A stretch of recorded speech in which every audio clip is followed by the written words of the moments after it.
This short video will demonstrate the uses of the Smeg Stand mixer accessories. The Smeg Stand mixer comes with 3 standard accessories: the dough hook, the flat beater and the wire whisk.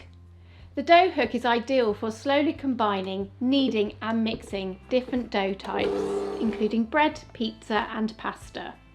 It's advised that you select no higher than setting 2 on the speed selector.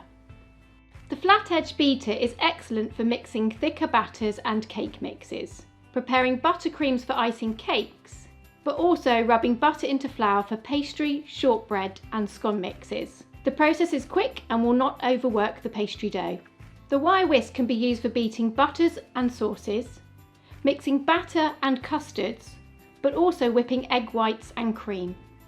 The optional accessory of the flex edge beater can also be used. Due to the silicone edges of the beater, it makes close contact with the bowl to ensure effective mixing. If you found this video useful, please like the video and subscribe to our channel.